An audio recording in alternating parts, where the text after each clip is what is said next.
AIPAC monsters who move dark money. These are phrases that invoke old anti-Semitic tropes and conspiracy theories. What do you say to those who are concerned that the language you used is dangerous? Now, I want to be very clear. We're talking about a status quo where children are being killed on a daily basis. More than 1,000 Palestinians have been killed by the Israeli military since the so-called ceasefire.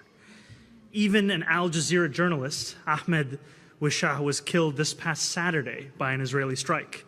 And when I am speaking about AIPAC, I'm speaking about an organization that has been supportive of the status quo, that has fought any attempt to actually deliver safety to people not just in Palestine, but frankly, through much of the region.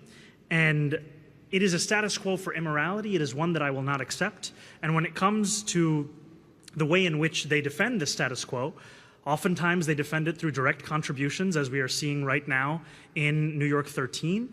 Oftentimes they also support the status quo through dark money, by filtering money that would have previously been directly from AIPAC, now through other shell organizations whose identities of their contributors are only made clear after an election.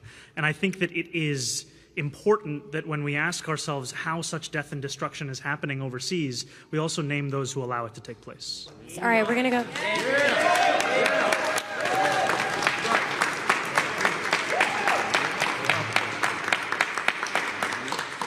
word choice, though, monsters. Do you have any regret? Would you clarify or apologize for that? So, you know, I was quoting Gramsci, who said that the old world is dying and the new world struggles to be born. Now is the time of monsters. I used the term to describe all those who are preventing the birth of a new world. Not solely AIPAC, but frankly, super PACs at large who are spending millions of dollars in deceptive and misleading ads that are blanketing airwaves, not just in the case of Daria Lisa Avila Chevalier, but also we see that kind of PAC spending when it comes to oppose Brad Lander, who's running for Congress, as well as Claire Valdez, as well as a number of other races.